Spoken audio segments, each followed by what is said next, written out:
오늘 하나님께서 우리에게 주신 말씀은 예레미야애가 제2장 18절에서 22절까지의 말씀입니다.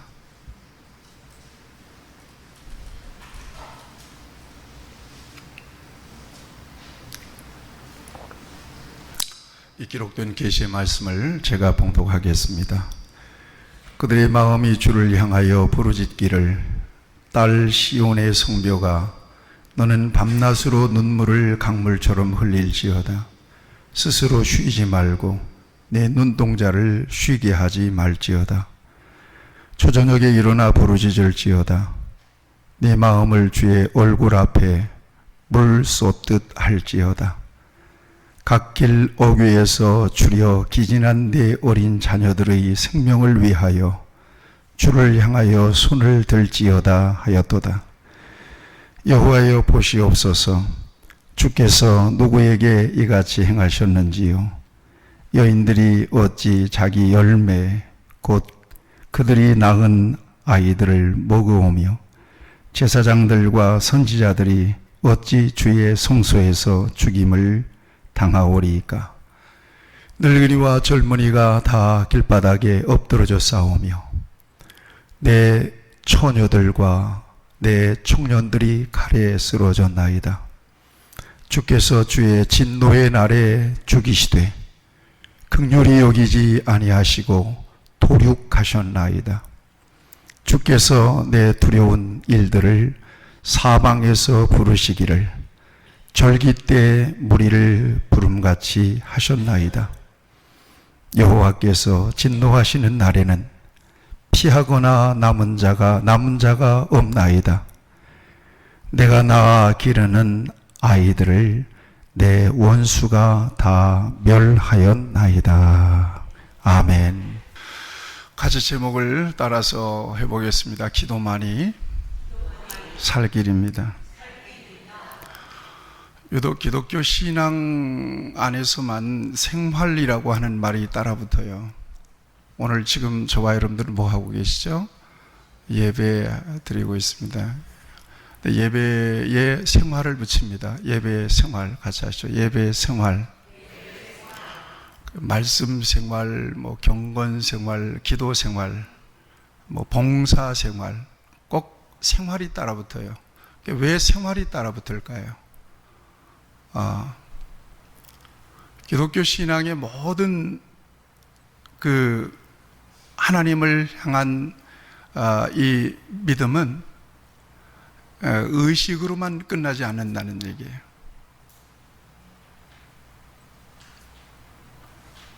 하나님은 살아계시다는 얘기예요. 하나님과 살아계신 하나님과 관계하고 함께 생활하고 삶의 우선순위와 목적을 하나님께 드리고 살아가는 삶의 태도가 곧 신앙이기 때문에 생활이라고 하는 말을 거기다가 붙여요. 하나님은 저와 여러분들을 하나님의 뜻대로 인도해 가시기를 원하세요. 그것은 선하세요. 목적이 선하세요. 하나님의 뜻대로 살아가는 것이 저와 여러분들에게는 행복이에요. 그래서 저와 여러분들의 삶의 자리에서 오늘 우리를 향하신 하나님의 계획이 뭘까? 나를 향하신 하나님의 뜻이 무엇일까? 이것을 이해하는 것은 너무나 중요해요. 가장 불행한 그리스도인들은 어떤 사람들이냐? 예수님을 영접하고 정상적으로 교회 생활을 하면서도 살아가는 것은 지 맘대로 사는 사람들입니다. 가장 불행한 사람들이에요. 세속적인 그리스도인들이죠. 육신에 속한 사람들이죠. 우리 빈대리 교회 성도들은 그런 사람들이 없기를 바랍니다. 신앙이 곧 생활이 되고 생활이 곧 신앙이 되는 그런 삶을 살아갈 수 있기를 바랍니다. 이것이 우리를 향하신 하나님의 계획이에요. 이것이 예수님을 통해서 저와 여러분들을 구원하신 목적이에요. 그럼 오늘 여러분들의 삶의 자리에서 하나님은 나에 대해서 어떤 계획을 갖고 계실까? 무엇을 해야 하나님께서 기뻐하실까? 이런 것들을 끊임없이 생각하고 그리고 발견해낼 수 있어야 됩니다. 어떻게 가능할까요? 계시해 주셨어요, 우리에게. 무엇을 통해서? 성경을 통해서.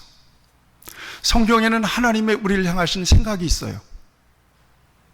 그래서 내 말씀 묵상하세요, 말씀 읽으세요, 성경을 공부하세요. 자꾸 이런 얘기를 계속하고 있는 거예요. 우리를 향하신 하나님의 계획이 있어요. 어떻게 사는 것이 진정으로 복된 삶인지 성경을 통해서 다 계시해 놓으셨어요. 지금 내가 서 있는 자리, 내가 하고 있는 일이 하나님께서 정말 기뻐하시는 일인가? 하나님께서 얼굴을 돌릴 만한 일인가? 성경을 통해서 분명하게 우리에게 계시해 주셨어요. 교훈과 책망과 바르게 함과 의로 교육하기에 유익한 것이 성경이에요. 성경에서 둔하면, 성경과 거리를 두고 살면 지 맘대로 사는 거예요. 지 감정대로 사는 거예요. 지 느낌대로 살아가는 거예요. 끊임없이 성경에 자기의 생각을 노출시키고 끊임없이 자기의 삶을 노출시켜야 돼요. 읽지 못하면 들어야 돼요. 건강한 목사님들의 설교를 끊임없이 들으면서 하나님께서 옳게 여기시는 삶의 방향을 분명하게 따라가는 저와 여러분들이 되어야 합니다. 그래서 우리에게 성경을 주신 거예요. 분명히 거듭난 건 맞은데 믿음이 성장하지 않아요. 믿음이 성장하지 않는 시금석, 왜 성장하지 않는가? 성장했는가? 성장하지 않았는가?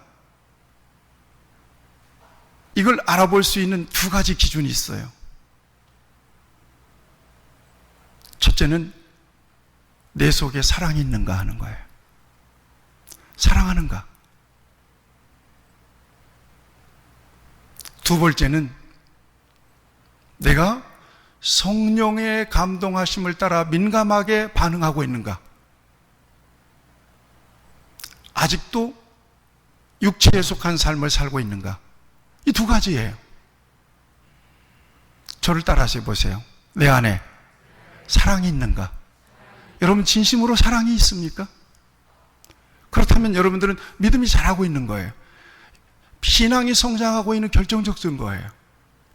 그 다음에 여러분들의 마음속에 하나님께서 주신, 성령께서 주신 감동하심이 있어요. 그 감동하심에 민감하게 반응하시나요? 그러면 여러분들의 믿음은 성장한 증거예요. 그래서 성장한 거예요. 그렇지 않고 여전히 육체에 속한 삶, 육신에 속한 욕구에 따라서 저와 여러분들이 반응하고 살아간다면 아직 성장하지 않은 거예요. 중요한 거예요. 가장 불행한 사람은 내가 예수님 믿었는데 정상적으로 교회 생활을 하는데도 여전히 나는 나의 삶을 살 뿐이다. 평생을 그렇게 살았다면 하나님 앞에 내놓을 것은 없습니다. 신앙이라고 하는 것은 구도예요. 하나님께서 우리에게 주신 진리의 말씀이 무엇인지를 이해하고 민감하게 반응하면서 살아가는 거예요. 그래서 내려놓을 것은 과감하게 내려놓고 어렵고 힘들어도 붙잡아야 될 것은 생명처럼 붙잡고 살아가는 것이 바로 신앙생활입니다. 우리 성도들이 그렇게 되기를 바랍니다. 성경은 단순한 정보가 아닙니다. 단순한 지식이 아닙니다. 하나님은 성경을 통해서 우리에게 말씀해 주시는 것입니다. 같이 하시죠. 하나님은 성경을 통하여 말씀하신다. 성경을 통해서 말씀하시는데 성경에 대해서 둔하면 주일날 예배에 와서 말씀을 듣는 것으로 그렇구나 하고 한 주간 동안 내내 전혀 하나님의 말씀에 대한 공급이 없다면 제가 염려하는 것이 바로 그거예요. 예배 시간에 여러분들을 볼 수가 없어요. 새벽 시간에 여러분들을 볼 수가 없어요. 여러분들과 말씀 안에서 접촉할 시간이 없는 거예요. 이게 우리 목사의 답답함이 있어요. 어떡하나? 그냥 그대로 편안하게 살게 놔두면 저들은 편안하고 좋겠는데 저들은 뻔하죠. 육신적인 삶을 살 수밖에 없어요. 뭔가 그들의 영혼 속에 그들의 삶을 통제할 수 있는 하나님의 끈이 없는 거예요. 나침반 없는 배와 같아요. 감으로 사는 거예요. 내가 기분 좋으면 하나님이 은혜 주시는가 보다. 뭔가 좀 잘 풀리면 복 받았나 보다. 뭔가 안 풀리면 아닌가 보다 이건. 그리고 감으로 신앙생활 하는 거예요. 그러면서도 신앙생활이에요. 나는 I am Christian. 나는 크리스찬이라고 하는 거예요. 어떻게 하면 좋을까? 분명히 열매를 통해서 저와 여러분들의 삶이 드러나게 될 텐데 빈내리 교회 성도들의 영적 수준이 그 정도에 머물러 있으면 그대로 쭉 저들을 격려하면서 그래도 잘하고 있습니다. 그래도 당신들 주일날 예배만 드리는 것 정말 대단한 것입니다. 교회에서 이런저런 봉사하는 것 정말 대단한 겁니다. 나는 그것을 믿음으로 인정하고 싶습니다. 그렇게 정말 내적인 분명한 영적인 갈망과 또한 하나님의 말씀에 대한 목마름과 갈망이 정말 영혼에서 속에서 소리를 지르고 나 배고파 죽겠어요. 나 목말라 죽겠어요. 영적으로 허전하고 공허한 그 심령을 가지고도 교회에서 적당하게 위로해주고 교회에서 그래도 잘합니다. 그래도 다독다독. 그래도 성령께서 때 되면 은혜를 주시겠죠. 제가 고민하는 게 그거예요. 지난주에 성전에서 자리를 펴고 누워있으면서 혼자 고민하는 게 그거예요. 여러분들은 어떻게 세상에서 살까?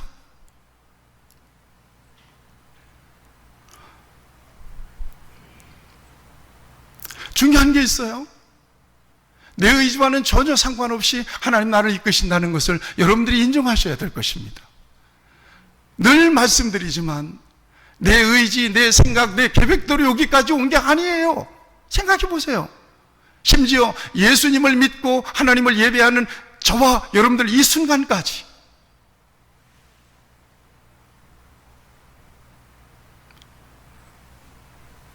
하나님에 의해서 이끌려왔고 앞으로도 마찬가지예요. 그러면 나는 하나님의 내 인생에 대한 계획을 전혀 모른 채 어벙벙하게 분위기를 따라서 그냥 그렇게 가면 될까? 그렇게 가면 하나님 앞에 섰을 때 너 어디 교회 왔냐? 빈내리 교회 다니다. 빈내리 교회 목사 안 가르쳐 주든? 그렇게 사는 걸 정말 잘 믿는다고 격려해 주든? 틀렸어. 그건 아니었어. 이렇게 말한다면 하나님 앞에서 두려운 일이죠. 여러분 하나님 말씀과 가까이 하시길 축복합니다. 저는 분명히 믿어요. 인간관계나 교제는 굉장히 중요해요. 그렇지만 그것이 내게 구원을 주거나 생명을 줄 수는 없습니다. 친밀해지는 것, 밥 먹고 서로 나누고 기분 좋게 나누다가 허전해요. 저와 여러분들의 영혼은 뭘 먹어야 되느냐? 진리의 말씀에 노출이 돼야 돼요. 성경이 와야 돼요. 하나님 말씀이 와야 돼요. 그래야 내 영혼이 힘을 얻어요. 교회에 오셔서 1시간 예배를 드리고 여러분들이 세상으로 나갈 때 오늘 하나님께서 내게 어떤 은혜를 주셨지? 여전히 허전한 마음 그대로 세상을 향하여 나아간다면 여러분 이것은 굉장한 실패라고 저는 생각합니다. 하나님의 뜻, 우리를 향하신 하나님의 계획이 분명히 어디에 기록되어 있다고요? 성경에 기록이 되어 있습니다. 성경을 통해서 여러분들이 말씀하시는 하나님의 음성을 들을 수 있게 되기를 축복합니다. 그 다음에 또 하나는 기도예요. 기도는 끊임없이 강조하잖아요. 그 폼으로 강조하는 거 아니에요. 같이 할까요? 기도해야 산다. 여러분 성경 말씀을 깨달았어요. 그런데 기도가 없잖아요. 그러면 성경 말씀이 내게 주시는 음성인지, 또한 음성이라고 분명히 확신을 해도 그 말씀을 따라 순종할 힘을 얻을 수가 없어요. 하나님과의 관계는 깊어지지가 않습니다. 여러분, 기도는 영혼의 호흡이라고 얘기하니까 기도가 없으면 죽는 거잖아요. 사람이 숨이 딱 끊어지면 4분에서 6분 사이에 뇌에 치명적인 영향을 주는 거예요. 뇌사가 그래서 오는 거예요. 영혼의 호흡인데, 그래서 항상 기도하고 쉬지 말고 기도해야 되는 건데 호흡이 딱 끊쳐져 있는 거예요. 아침 일어나서 하나님을 안 찾는 거예요. 저녁에 마무리할 때 하나님 안 찾는 거예요. 내 영혼이 기도가 없어서 말라 죽어가는구나. 내 속에서 내 영혼을 막 질식하고 있구나. 내 속에서 질식하고 있는 내 영혼의 영적 상태를 전혀 인식을 못하는 거예요. 기도가 하나님과의 대화예요. 여러분, 대화를 많이 해본 사람들이 서로가 서로에 대해서 너무 잘 아는 거예요. 마찬가지예요. 우리 교회 새벽 예배에 사역자들이 오세요. 목사님도 오시고요, 선교사님들도 오시고요, 사모님들도 오세요. 여러분, 뭔 기도할 게 그렇게 많아요? 그런데 그분들은 7시, 어떤 분이 7시 반까지 기도하세요. 기도하는 모습을 제가 나오면서 봐요. 그렇게 간절할 수가 없어요. 손을 들고 기도해요. 그냥 몸을 흔들면서 기도해요. 무슨 말인지 하나님 앞에 하고 싶은 말이 그렇게 많은 거예요. 그 영이 하나님을 만나고 있는 거예요. 그러면서 그 영이 힘을 얻는 거예요. 하나님께서 주시는 은혜가 채워지는 거예요. 기도하고 가끔 내가 집에 갈 때 맨 늦게 나오시는 사모님과 선교사님이 부딪힐 때가 있어요. 얼굴이 훤해요. 누구는 그렇게 기도해서 하나님께서 주신 은혜를 받고, 누구는 하나님 땡큐 한마디도 못하고, 하나님 도와주세요도 한마디도 못하고, 그냥 어벙벙하게 무덤덤하게 내 생각과 내 마음대로 내 계획대로 하고 싶은 일을 하면서 한 주간 동안 내내 그러고 하나님과 단절된 채로 살다가 하나님 앞에 나와 예배하고, 그럼으로써 내 하나님께 대한 의무를 다했다고 여기는 사람들과 그의 삶의 질이 같을 수가 없는 거예요. 왜 끊임없이 영적인 갈망이 되느냐? 왜 기도해야 된다는 끊임없는 도전을 우리가 받고 있느냐? 여러분, 이것은 단순한 내 생각과 내 의지가 아닙니다. 하나님께서 성령을 통하여 너 기도해야 된다, 기도해야 된다, 기도하라, 기도해야 된다, 기도해야 산다, 끊임없이 그렇게 말씀하고 계시는 거예요. 그런데도 하나님 한 번도 못 불러요.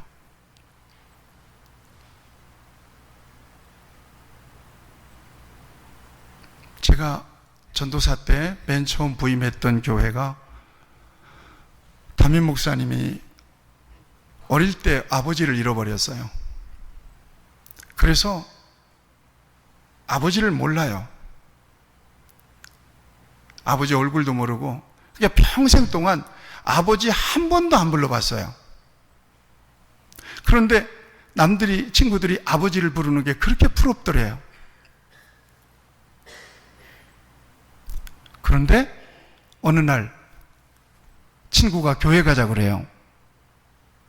그래서 교회를 따라갔는데 교회에서는 하나님을 아버지라고 부르더라는 거예요. 그게 자기는 너무 좋았다는 거예요. 그래서 하나님 아버지를 부르는 곳이 너무 좋아서 교회를 다니다가 목사님이 되신 분이세요. 분명히 아버지가 있는데 아버지를 찾지 않고 아버지를 부르지 않으면 아버지를 부르는 게 굉장히 어색해진다는 거 아시죠? 어색해져요. 여러분, 하나님 아버지가 여러분들의 아버지이신 것을 믿으십니까? 그러면 여러분들이 하나님 아버지라고 분명하게 또렷하게 하나님 아버지라고 부를 수 있으십니까? 큰 소리로 하나님 아버지를 부를 수 있겠습니까? 내가 여기서 한 사람 한 사람 시켜본다면 하나님 아버지에 대한 자존감이, 자식에 대한 자존감이 뚝 떨어져 있어서 주여 한번 불러보실래요? 하나님 아버지라고 불러보실래요? 그러면 기어 들어가는 소리로 하나님 아버지 주여, 이런 사람들이 대부분일 것이라고 생각합니다. 그저께 노회 회의가 있어서 아침에 7시에 임원회가 모이는데 제가 너무 일찍 갔어요. 30분 정도 시간이 남더라고요. 그래서 어떡할까? 그냥 차에서 누워서, 새벽기도 끝나고 왔으니까 누워서 잘 수도 있겠죠. 그런데 그 옆에 보니까 교회가 보여요. 한성교회라고. 굉장히 합동측 교회인데 굉장히 큰 교회입니다. 아주 규모가 큰 교회예요. 그래서 그 교회를 찾아갔어요. 왜냐하면 7시까지 가야 되니까 5시 반에 나갔단 말이에요. 제가 새벽 기도를 제대로 못하고 왔잖아요. 큰 교회 가니까 벌써 위압감이 확 드는 거예요. 그래서 교회를 주보를 통해 쭉 살펴보고 기도할 곳을 가야 되는데 어딘지를 잘 모르겠어요. 근데 마침 어떤 분이 지나가요. 기도하려면 어디로 들어가야 돼요? 그랬더니 2층으로 올라가세요 그래요. 그래서 2층에 갔어요. 성전 본당이에요. 문을 빼꼼히 여는데 깜깜합니다. 동공이 안 열려가지고 깜깜합니다. 분별이 안 돼요. 아마 거기서 기도하는 사람들이 문소리 듣고 나는 봤겠죠. 들어가서 맨 뒷자리에 터듬적거려서 앉았어요. 앉아서 하나님 앞에 기도하는데 내 앞에서 저쪽에서 그 시간이 7시가 다 되는 시간이거든요. 얼마나 간절하게 하나님께 기도하는지. 어떤 분은 라라라라라라라라라라라라라라 기도하면서, 어떤 분은 방언으로 기도하면서, 어떤 분들은 자기 그렇게 간절할 수가 없어요. 주여 주여 하면서 뒤에서 기도하고 나오면서 저분들의 기도가 이 교회의 생명이구나. 저분들은 저렇게 기도하는 동안에 얼마나 영적으로 힘을 얻을 수 있을까? 교회가 크다고 은혜가 없는 건 아닙니다. 그 큰 교회를 지탱하는 그 기도의 힘, 이것은 바로 마지막까지 끝까지 깜깜한 그곳에 성전을 지키면서 기도의 불을 켜고 있는 그런 사람들이었습니다. 하나님의 말씀을 아무리 들어도 기도하지 않는 심령, 기도하지 않는 교회는요, 힘이 없어요. 그 말씀대로 순종할 능력이 없어요. 여전히 세속적인 그리스도인으로 교회와 걸어놓고 세상적인 자기의 삶을 살 뿐이에요. 아니라면 아니라고 하세요. 자기를 부인하고 자기 십자가를 지고 주님을 따라가요? 내게 있는 모든 것을 주님께 드려요? No. 절대 그럴 수가 없어요. 기도를 통해서 하나님께서 내게 주시는 은혜로 충만하게 채워지고 하나님께서 성령을 통하여 내 영을 붙잡아서 나를 온전하게 세우지 못한다면 나는 내가 쳐놓은 스스로의 울타리를 절대로 벗어나지 못해요. 그 안에서 살아가는 거예요.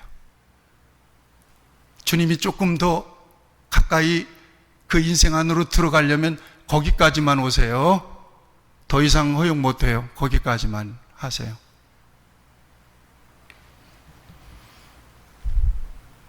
여러분, 오늘 하나님의 성령을 통해서 저와 여러분들의 하나님 앞에서의 영적인 그 수준, 그 레벨, 그 자리를 오늘 발견할 수 있게 되기를 축복합니다.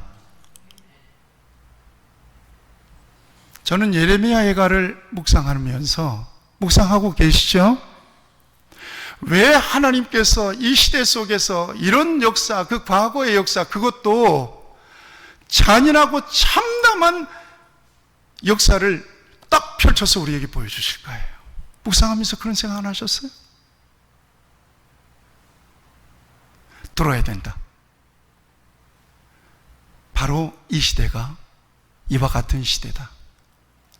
영적으로 보면 이렇게 잔인한 하나님의 진노의 심판이 임한 시대요. 그거 아니라면 하나님의 진노하시는 심판과 그 징계가 임박한 시대가 바로 이 시대다라고 하는 것을 우리에게 보여주고 있는 거예요. 여러분, 생각해 보세요. 하나님께는 과거와 현재와 미래가 없습니다.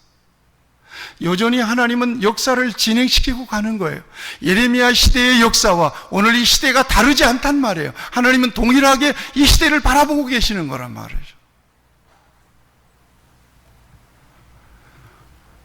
오늘 우리가 짧은 본문을 읽었습니다마는 벌어진 현상은, 다시 말하면 하나님의 징계를 통하여 벌어진 이 상황은 훨씬 더 잔인하고 참담했을 겁니다. 양식이 떨어졌어요. 젖먹이 아이들이 길에서 픽픽 쓰러지는 거예요. 바벨론 군대가 들어와서 남자와 여자를 싹 죽이거나 포로로 잡아가 버렸어요. 여자들은 다 강간해 버렸어요. 성전 다 무너져 버렸어요. 제사장들 성전에서 다 죽여버렸어요. 남은 게 없어요.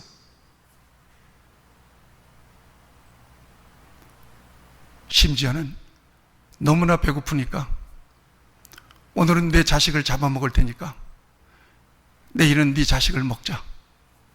자식을 잡아먹는 일까지 생겼어요.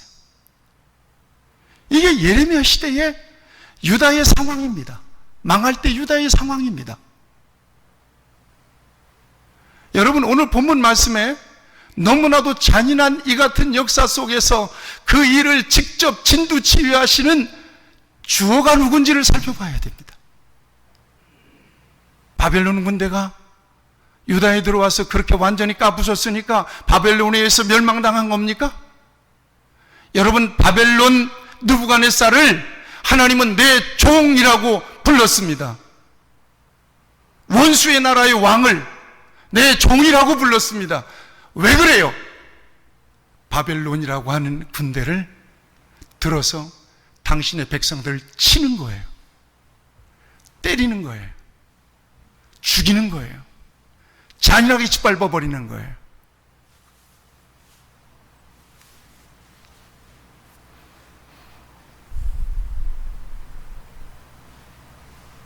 주어가 하나님이에요.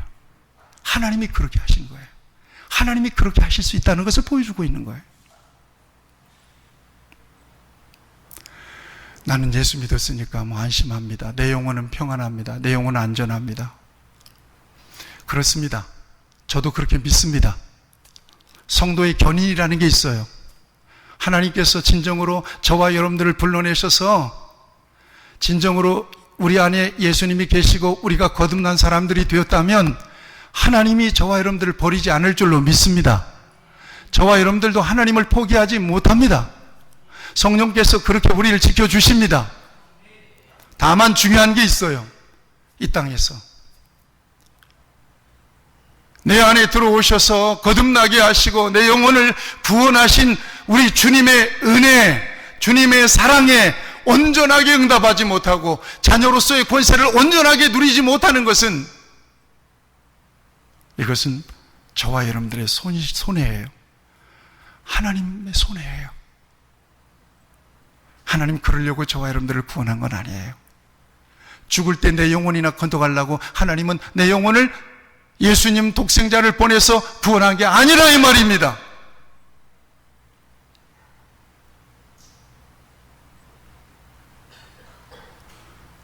이 땅에 사는 동안 하나님과 친밀하게 교제하면서 여러분 가장 두렵고 가장 불만족스럽고 가장 불안한 게 어떤 자리예요? 없어서예요? 인간적인 갈등이 있어서예요? 회사에서의 조직 문화가 딱딱하기 때문입니까? 가난하기 때문입니까?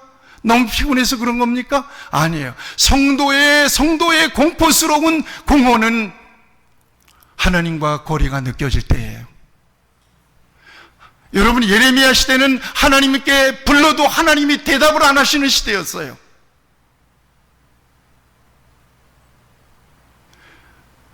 하나님께 제물을 드려도 하나님이 제물을 거부하던 시대였단 말이에요.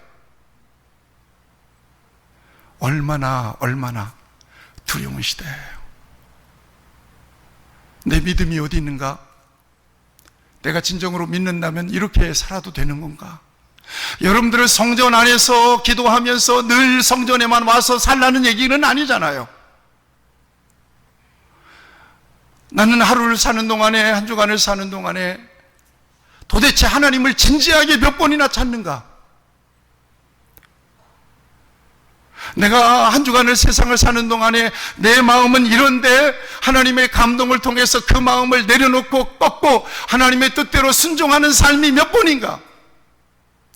끊임없이 하나님의 기준으로, 하나님의 눈으로 내 마음, 내 양심을 도전하는데 내가 민감하게 그 도전을 수용하고 아멘입니다. 하나님께 맡깁니다. 제가 잊을 수가 없는 게 있어요. 어떤 분이 우리 교회에 무명으로 1억을 헌금했더라고요. 봉투에다가 1억짜리 수표를 넣고 무명으로 이름도 없어요. 왜 그렇게 눈이 밝아지세요? 갑자기? 그런데 거기에 뭐라고 써 있는가 하면 나 그분의 필체와 그 문구를 잊을 수가 없어요. 주여 뜻대로 하옵소서. 이게 그분의 기도였어요. 그분의 봉투에다가 무명으로 1억을 넣어서 하나님께 헌금하면서 그분이 썼던 내용이었어요. 주여 뜻대로 하옵소서. 이분은 돈이 있어서 그만큼 헌금한 사람이 아니에요. 이분은 뭔가 하나님 앞에 심각한 갈등이 있었어요. 이걸 하나님 앞에 드려야 되냐 말아야 되느냐. 근데 끊임없이 자신의 인간적인 어떤 마음과 하나님의 성령의 감동하심과 끊임없이 갈등이 있었던 거예요. 이걸 하나님 앞에 드림으로써 자기의 삶에 얼마나 빵꾸가 크게 나느냐. 그럼에도 불구하고 충동하시는 하나님을 어거할 수가 없고 거스를 수가 없는 거예요. 마침내 그분은 결심한 거예요. 아마 1억을 봉투에다 넣으면서 이 기도 제목, 내 주여 뜻대로 하옵소서라고 기도의 제목을 썼을 때 그 사람의 마음을 한번 생각해 보세요. 심정을 한번 생각해 보십시오. 주여 뜻대로 하옵소서. 모든 걸 바쳐버린 거예요.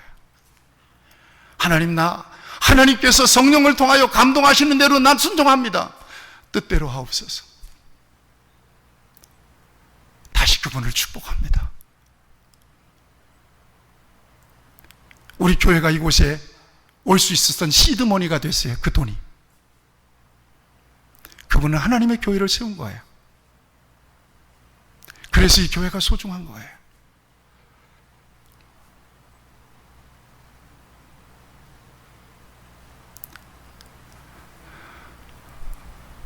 하나님의 백성들이 하나님께서 주시는 하나님의 선하신 그 동기와 그 선하신 목적을 이해하지 못하고 오늘을 살아갈 때 그 인생에 대한 평가를 하나님께서 하시겠지만 이 세상에서의 삶은 너무나도 참담한 것입니다. 나는 우리 빈내리 교회 성도들이 믿는 대로 살게 되기를 바랍니다. 부족해도 나는 믿는 대로 살겠습니다. 이것이 저와 여러분들의 기준이 되고 고백이 될 수 있게 되기를 바랍니다. 하나님이 그렇게 하셨어요. 그런데 여러분 오늘 성경을 예레미야가를 쭉 읽어보세요. 하나님께서 유다, 하나님께서 하나님의 백성들을 뭐라고 표현하시는지, 내 딸 예루살렘아, 딸이라고 표현하는 거예요. 딸 내 백성아, 딸 예루살렘아.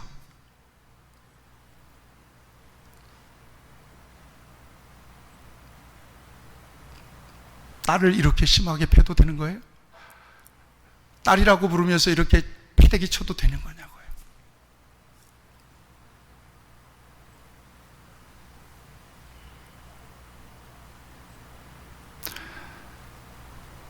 내가 우리 여기 딸이 있지만은 어릴 때 한번 딸에게 심하게 매질을 한 일이 있어요. 연년생으로 우리 애가 나왔기 때문에 우리 딸은 굉장히 크게 보이더라고요. 그런데 우리 진웅이가 어린데 젖을 먹고 있는데 징징거리는 거예요. 그래서 문에다가 매놓은 그네 있잖아요. 그네에다가 얘를 대놓고 신문지로 얘를 때렸습니다. 동생이 젖 먹고 하는데 징징거린다고. 얘도 젖 먹어야 돼요. 그런데 내가 솔직하게 얘를 때릴 때 얘가 뭘 알겠어요, 어린 것이. 내 분노에 못 이겨서 때린 거예요. 여러분, 신문지 말면 땅땅해집니다, 그거. 그걸 때리면 몽둥이처럼 이걸 때린 거예요, 얘를. 제가 때린 기억은 그 기밖에 없어요. 그런데 얘가 중학교를 졸업하고 필리핀 선교센터에 가서 공부할 때, 그때 하나님의 성령께서 저에게 강하게 도전을 했어요. 딸한테 용서를 빌어라. 거부할 수가 없는 거예요. 그래서 부산에서 내가 두 날개 훈련을 받을 때예요. 필리핀으로 전화를 했어요. 야, 그때 내가 너를 때린 일이 있다. 근데 아빠의 분노 때문에 널 때렸어. 그것이 네 무의식 속에 들어가서 인간관계 하는 데 있어서 장애물이 되거나 정서적인 어떤 눌림이 되거나 그렇게 된다면 그건 순전히 아빠의 책임이다. 아빠를 정식으로 용서해줘라. 네가 아빠를 용서해준다고 정식으로 얘기해줘라 그랬어요. 용서를 받아야 되겠기에. 그런데 딸은 자기는 전혀 기억이 없다는 거예요. 아빠한테 아빠가 잘해준 기억만 있다는 거예요. 그래도 그런 일이 있었어. 지금 용서해달라고 해. 용서해준다고 해라. 아빠 용서해드릴게요. 그래요. 그래, 고맙다 그랬습니다.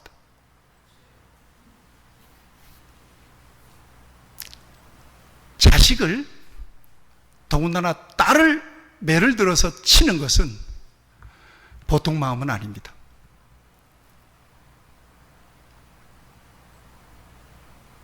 매를 맞고 딸이 고통스러워하는 모습은 매를 치는 부모의 고통과 비교가 안 될 겁니다. 그럼에도 불구하고 하나님은 쳤습니다.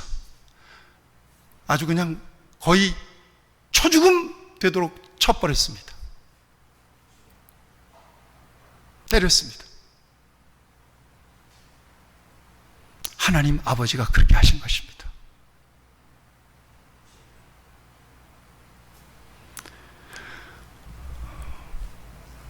왜 이렇게 하나님께서 엄청난 진노를 쏟아 부으셨느냐? 성경을 읽어보세요.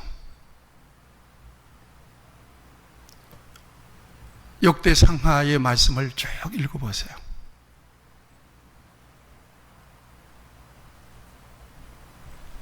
세 가지예요. 하나는 하나님을 그들의 삶에서 밀어냈어요. 여러분, 이거 조심하시길 바랍니다. 같이 하시죠. 하나님은 나의 하나님이십니다. 절대로 어떤 경우에라도. 인간은 굉장히 간사한 거 아시죠?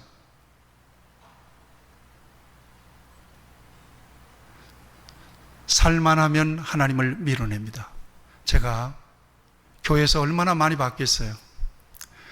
가난할 때 하나님을 위해서 하나님 앞에 간절히 기도해. 하나님, 어느 성도님, 어느 권사님, 하나님께서 은혜 주세요, 복을 주세요. 그때 가난하니까 그 사람도 안 나오던 새벽기도도 나오고, 새벽기도 나오면 그렇게 귀할 수가 없어요. 하나님 앞에 기도해요. 그런데 잘 됐대요. 너무 잘 됐으니까 너무 좋잖아요. 회사가 곧 망하는 줄 알았는데 다시 어떤 아이템을 통해서 회사가 다 잘 됐대요. 그래서 찾아가서 그 회사 직원들과 함께 예배드리면서 눈물로 하나님 앞에 이렇게 복을 주신 것을 감사합니다. 회사가 너무 잘 되니까 하나님과의 관계를, 봉사 직분을 다 가지치기 해버리는 거예요. 이렇게. 헐, 하나님은 복을 주고 뺨 맞는 시기야. 그러면 더 하나님께서 주시는 은혜에 겨워서 겸손하게 하나님을 섬겼어야 될 텐데, 아니야, 너무 바빠서 안 되겠어요, 오늘 예배 안 되겠어요. 너무 바빠서 그건 제가 못 하겠어요. 이거 정말로 위험합니다. 정말로 위기입니다. 그 씨 없는 겁니다. 여러분 기억하세요? 욥의 고백을 하시죠. 하나님은 주시기도 하시고 하나님은 거두가시기도 하시는 분이세요. 내게 주시는 분만 하나님이 아니에요. 가져가시는 분도 하나님이세요. 이상한 방법으로 하나님은 다 가져가실 수 있으세요. 그런데 인간은 그렇게 간사한 거예요. 하나님을 자기의 삶에서 밀어내는 거예요. 그 다음에 밀어낸 그 빈 공간에다가 바알, 아세라, 태양신 이런 것들을 갖다가 딱 하나님이다 하고 섬겼어요. 이게 다 공통적이고 뭐예요 이게? 이게 전부 다 풍요의 신 아닙니까? 세상에서 물질의 신, 풍요의 신이 바알, 아세라예요, 태양신이에요. 이걸 갖다가 딱 놓고 내 영혼은 안전합니다 그러고 이러고 있는 거예요. 그 시대를 하나님이 보고 있는 거예요. 제사장들도요, 바른 말을 못해요. 아유, 괜찮아요. 그래도 하나님이 이해하실 거예요. 이러고 있는 거예요. 거짓 예언을 하고 있는 거예요. 그 시대가. 그 다음에 하나님께서는 선지자 예레미야 같은 사람이죠. 이사야 예레미야 같은 사람이죠. 예레미야 같은 선지자를 통해서 하나님의 목소리를 들려줘요. 오히려 핍박하는 거예요. 그래서 예레미야를 눈물의 선지자라고 그러잖아요.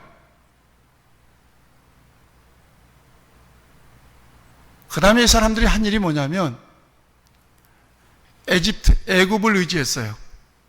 권력, 그 힘, 용병들을 의지한 거예요. 그래서 여호야김 시대 때 바벨론과 애굽이 치열하게 세력 다툼을 하고 있을 때 그 중간에 껴서 이 유다가 바벨론을 섬길 것인가 애굽을 섬길 것인가 저울질하고 있다가 하나님이 예레미야를 통해서 바벨론은 유다 나라를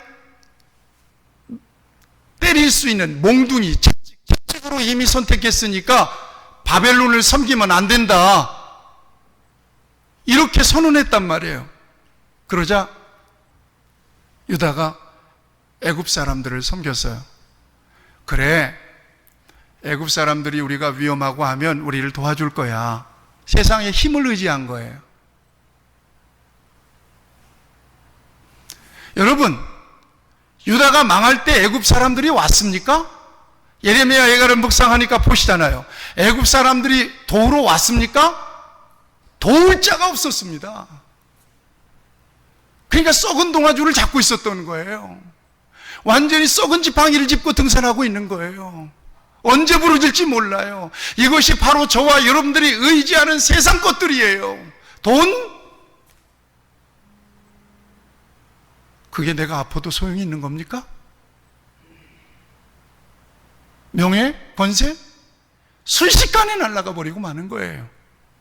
이게 애굽이에요. 하나님을 의지해야 될 사람들이, 하나님을 예배해야 될 사람들이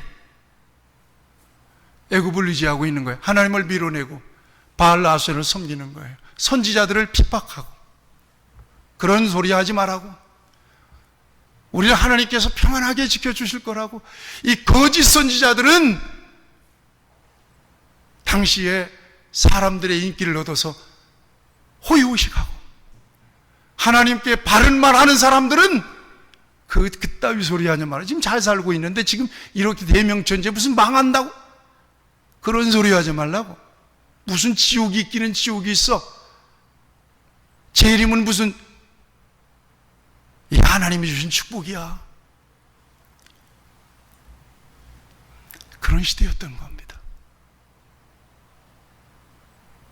그러자 하나님께서는 드디어 심판의 때가 무르익었고 바벨론을 들어서, 여러분, 바벨론이 유다를 침공해서 한 번에 괴멸시킨 게 아니에요. 세 번씩이나 침공했단 말이에요. 여호야김 시대 때 597년에, 또 여호야긴 시대 때 605년에, 여호야김 시대 때는 여호야김 왕이 25살 때 왕이 됐는데 1년 만에 치고 들어와가지고, 그때 1차 치고 들어와서 다니엘도 잡아가고 다니엘 세 친구도 잡아가고 다 그때 다니엘이랑 다 잡아간 거예요, 포로가.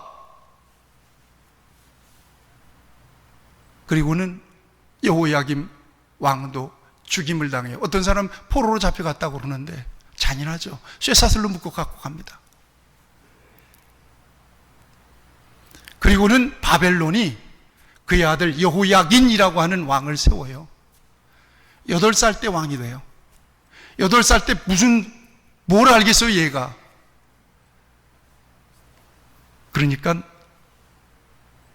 그의 작은 아버지 시드기야라고 하는 작은 아버지를 통해 섭정합니다.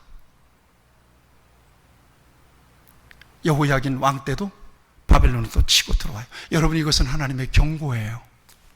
같이 합시다. 하나님의 말씀을 경고로 들어야 합니다. 경고로 들어야 돼요. 전조 증상들이 있었던 거예요. 이렇게 무너지고 망해져가는 증상들이 있었던 거예요. 깜빡깜빡하잖아요. 그러다가 탁 꺼져 버리잖아요. 깜빡깜빡할 때 이게 왜 그런가 살펴봐야 되는 거 아니겠어요? 자, 그러다가 시드기야 때예요. 주전 586년에 바벨론이 일어나서 그 군대를 가지고 완전히 짓밟아버리거든요. 왜 그런 줄 아세요? 시드기야가 잠잠하게 바벨론에게 조공을 바치고 좀 순응했으면 좋을 텐데 그걸 안 했거든요. 뭘 믿고? 애굽을 믿고 애굽 진영에 선 겁니다. 그러니까 이것 볼 봐라. 그리고는 이렇게 해서 완전히 들어와서 완전히 잿더미로 만들어버리고 다 죽이고 다 포로로 잡아가 버리고 만 것입니다. 주어가 누구라고요? 바벨론이에요? 누구예요? 하나님이세요. 하나님이 그렇게 하신 거예요. 왜 이 이야기를, 오래된 이야기를 우리에게 지금 보여주고 있느냐라고 하는 것에 저와 여러분들은 분명하게 봐야 합니다. 왜 이런 얘기가 지금 이 시대에 지나간 얘기가 필요할까요, 역사적으로? 지나간 얘기가 아니라니까요. 망해가는 유다의 형편과 그 상황이 오늘 저와 여러분의 영적인 상황일 수 있다는 얘기입니다. 이거예요. 하나님이 그렇게 예수님 안에서 구원하셨는데 나를 그렇게 하실까요? 여러분, 한심하면 안 돼요. 자, 그런데 이거 한번, 하나님께서 유다를 그렇게, 유다 딸, 예루살렘 딸을 그렇게 치시는데요. 여러분, 성경을 한번 보세요. 그러면 얼마나 크게 잔인했는지. 그런데 유다에 대한, 예루살렘에 대한 하나님의 사랑이 얼마나 큰지를 성경은 우리에게 보여주세요. 그런 말씀 기억하시죠? 내가 너를 지명하여 불렀나니 너는 내 것이라. 기억나세요? 두려워 말라, 내가 너와 함께함이니라. 기억하세요? 이게 바로 하나님의, 네가 물 가운데로 지날지라도 내가 물이 침몰하지 못하게 할 것이다. 그 다음에 너를 손바닥에 새겼다. 이거 기억하세요? 젖 먹는 자식을 어떻게 어미가 잊어버리겠느냐. 그러나 혹 그 사람은 잊어버려도 나는 너희를 잊지 않는다. 내가 네 이름을 손바닥에 새겼다 그러잖아요. 이게 하나님의 사랑이에요. 그런데 그렇게 완전히 밟아버렸어요. 그러면 이것은 회복에 대한 말씀이거든요. 결국 내가 너희들에게 다시 한번 기회를 주어서 너희를 통해서 나의 구원의 역사를, 구원의 계획을 이루겠다, 완성하시겠다는 그런 희망의 말씀, 그런 회복에 대한 말씀을 주실 때 이런 말씀들을 주시거든요. 그러면 그 마음이 바벨론에 의해서 두드러 패서 완전히 70년 동안 바벨론 포로가 돼가지고 죽다 살아난 이스라엘을 향하신, 유다를 향하신 하나님의 마음입니까? 그 이전에도 있었던 마음이겠습니까? 그 이전에도 있었던 마음이죠.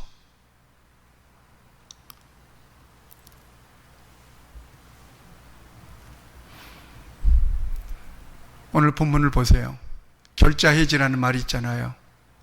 이런 상황 속에서 누가 풀어줘야 돼요? 주어가 누구라고 그랬죠? 주어가 누구라고 그랬죠? 하나님이 쓰죠. 하나님이 풀어주셔야죠. 같이 합시다. 하나님이 푸셔야 합니다. 하나님이 푸셔야 됩니다. 하나님이 푸셔야 됩니다. 그럼 나는 가만히 있으면 하나님이 풀어주시나요? 나는 어떻게 해야 되죠? 나는 어떻게 해야 되는 거예요? 오늘 성경은 우리에게 분명한 것을 말씀하고 있어요. 나는 가만히 있으면 하나님이 때리셨다가 아이고 그래 이쯤이면 됐다 그러고 풀어주시고 해결해 주시나요? 절만의 만만의 말씀이에요. 예레미야가 바라보는 것은 하나님 앞에 돌아가야 된다. 보통 마음으로 돌아가는 것이 아니라 완전히 하나님 앞에 통회하고 자복하는 마음으로 돌아가야 된다. 이거였어요.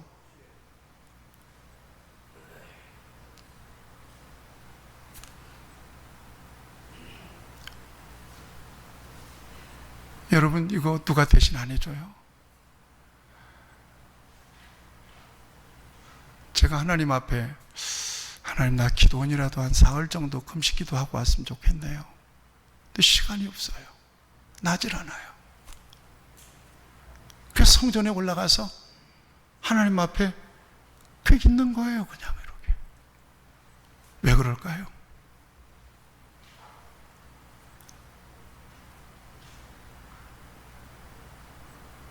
누가 내 대신 안 울어줘요.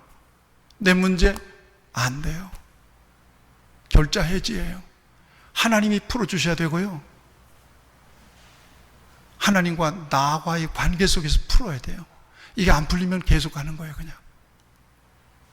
오늘 성경은 뭐라고 말씀하고 있습니까? 18절 말씀을 같이 보세요. 그들의 마음이 주를 향하여 부르짖기를 딸 시온의 성벽아 너는 밤낮으로 눈물을 강물처럼 흘릴지어다. 스스로 쉬지 말고 내 눈동자를 쉬게 하지 말지어다. 하나님이 풀어주시도록 눈물을 강물처럼 흐르며 내 눈동자를 쉬게 하지 말아라. 19절 말씀을 보세요. 초저녁에 일어나 부르짖어라. 네 마음을 주의 얼굴 앞에 물소 뜻하라.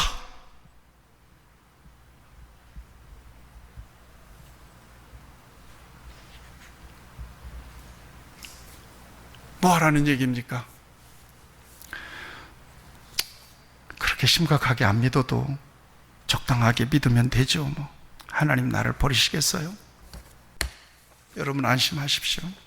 안심하지 마십시오. 가끔 성도들에게 어려운 일을 만났을 때 내 마음속에 그때 그 얘기를 좀 해줬어야 되는데 분명히 우연히 되는 일은 아닌데 일이 벌어졌을 때 위로하기에만 급급하죠. 그럴 수 있죠. 예, 그렇게 어려울 수 있죠. 살다 보면 세상에서, 위험한 세상에서, 어려운 세상에서 그럴 수 있는 거죠. 그리고 덮어버리고, 그리고 근본적으로 하나님과의 관계를 당신 점검해 봐야 하는 거 아니겠어요? 이게 그냥 하나님이 우리의 인생의 주인이고 하나님 내 인생에 대한 주권을 갖고 계시다면 이건 우연이 된 것도 아니고 주어가 하나님일 텐데 하나님이 왜 그러셨을까요? 뭔가 하나님과의 관계 속에서 좀 점검해 봐야 되지 않겠습니까? 이 말을 내가 해줘야 되거든요. 그런데 그 얘기를 못하는 경우들이 있어요. 그러다가 덜컥 하나님 그 인생에 브레이크를 걸어버렸어요. 그러고 난 다음에 집사님, 하나님께서 위로해 주시고 힘을 주시기를 바랍니다. 권사님 힘을 주세요. 그런 일 있죠. 믿음 잃어버리지 마세요. 그 뒤에 뒷수습을 이렇게 하고 가는 거예요. 굉장히 적당하게 가는 거예요. 이거 적당하게, 그래야 무리는 없어요. 성도의 관계도 지키고 목사의 일도 하는 거예요. 그거. 그러나 그건 제대로 하는 건 아니에요. 미리 보고, 집사님 이럴 때 하나님과의 관계를 좀 점검해 보셔야 되지 않겠어요? 아니면 사전에, 집사님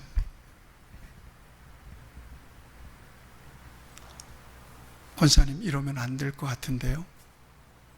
그렇게 적당하게 하나님은 집사님에게, 하나님은 권사님에게 더 좋은 것들을 주시길 원하시고 더 귀하게 쓰시길 원하시는데, 글쎄요, 하나님께서 집사님 어떻게 바라보실지요?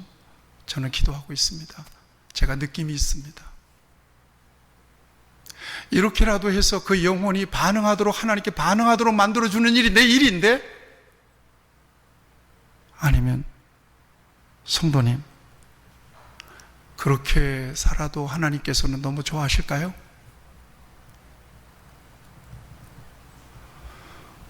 당신이 정말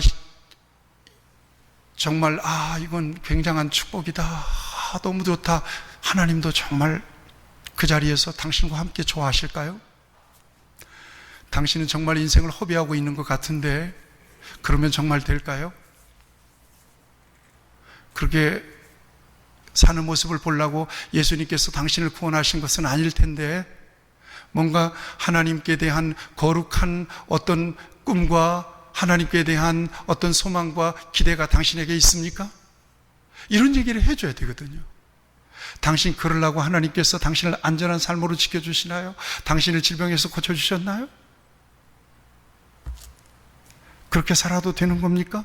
정말 그렇게 살아도 되는 겁니까? 정말 그렇게 살아도 되는 겁니까? 정말 하나님께서는 당신의 삶을 정말 바라보시면서 해같이 웃으시면서 당신의 삶을 그렇게 인정하고 보호해 주실 것 같습니까?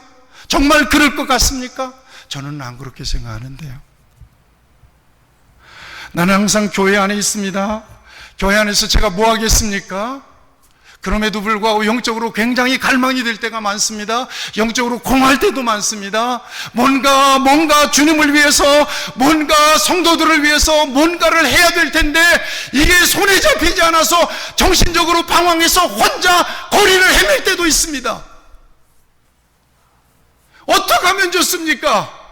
어떤 때는 하나님께서 내 영혼에 들려주고 싶은 말을 기도하면서 내가 할 때도 있습니다. 그래, 저놈은 내가 주는 것만으로 할 수 있지.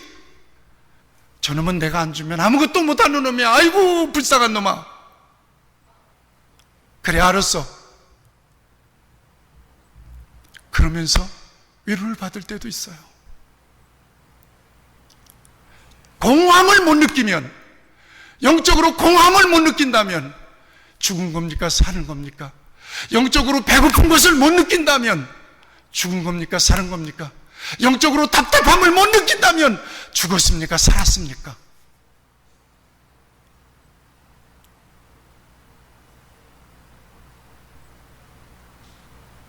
대신 안 해줘요.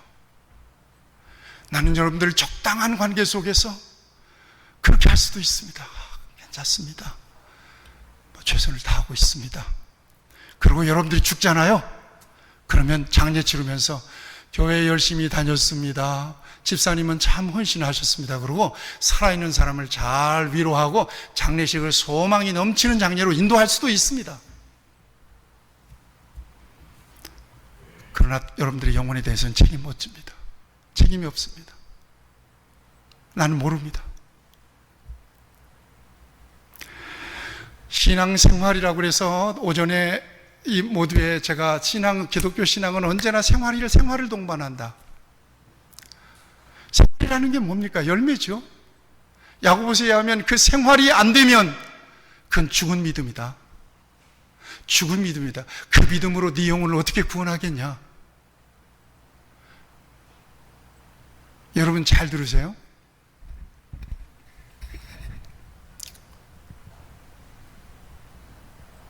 교회 다니다가 예수 믿다가 안 다니는 사람들이 있어요.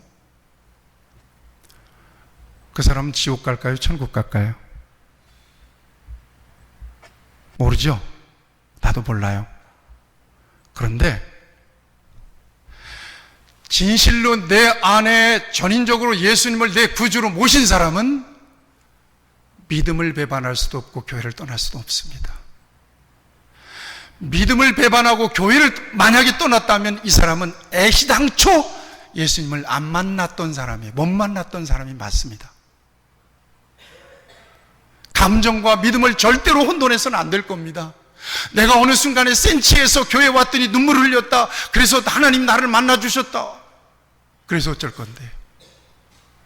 그게 믿음의 전부인 줄 착각하고 교회 생활하는 사람들이 얼마나 많습니까?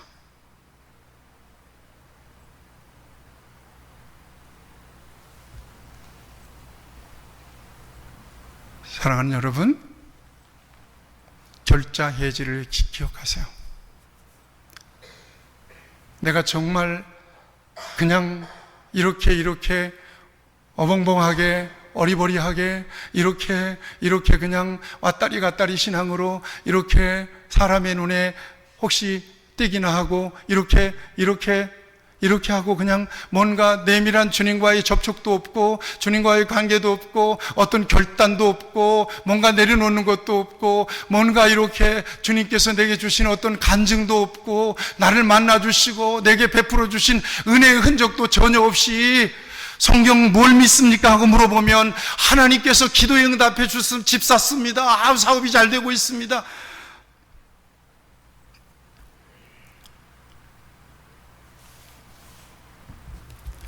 제가 여러분들에게 예수님을 계속 강조하는 이유가 있어요. 진정으로 하나님께서 내게 주시고 싶은 것이 뭐냐? 예수님이다. 그럼 예수님이 내 안에 들어왔으면 이제는 생활이다.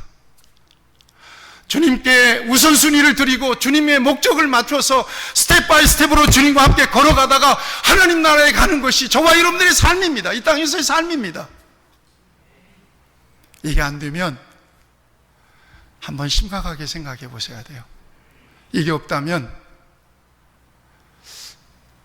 내 영혼은 안전하지가 않다.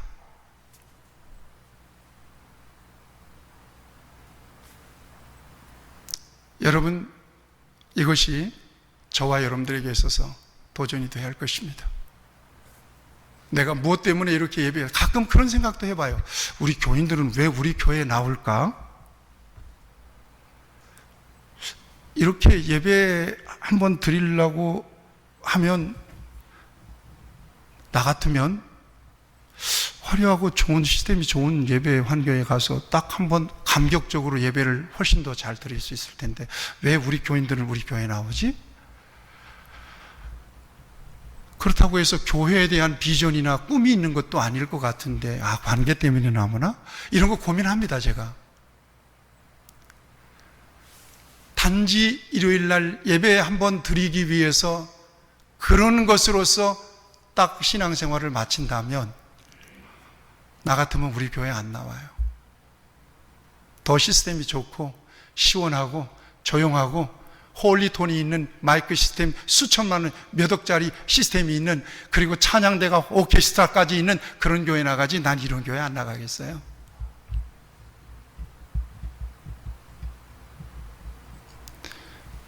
그것이 내 신앙생활을 상징할 수 있는, 대변할 수 있는 진짜 목적이라면, 사랑하는 여러분, 저와 여러분들이 하나님 말씀 앞에 서기를 축복합니다. 누가 대신해 줄 수 없습니다. 가난한 마음으로 모르면 모른다고 얘기하고, 하나님 가르쳐 주세요라고 얘기하고, 뭔가 하나님께서 내게 주시는 내적인 도전을 통해서 하나님을 조금 더 알아가려고 노력하고, 뭔가 신앙적인 질문도 생기고, 뭔가 성경에 대한 질문도 생기고, 그렇게 해서 하나님 앞에 저와 여러분들이 세워질 때 진정으로 하나님 앞에 더 영광스러운 모습으로 서게 될 것이라고 믿습니다. 오늘 이 말씀 꼭 기억하시면서 기도에 대한 도전을 주고 계십니다. 같이 고백합시다. 저를 따라서 해보세요. 기도만이 살 길이다. 기도합시다.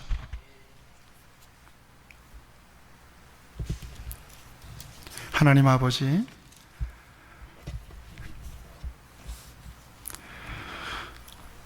그냥 이렇게 살아가는 것도 나쁘지는 않습니다. 그렇지만 독생자를 버리면서까지 나를 구원하신 하나님 앞에서 이렇게 살아가는 것은, 그러면서 내 인생을 허비하는 것은 정말 이것은 큰 잘못이고 죄라는 마음을 떨쳐낼 수가 없습니다. 이 시대 속에서 우리를 유혹하고 미혹하는 것들도 많고, 복음이 아닌 것을 복음이라고 얘기하고,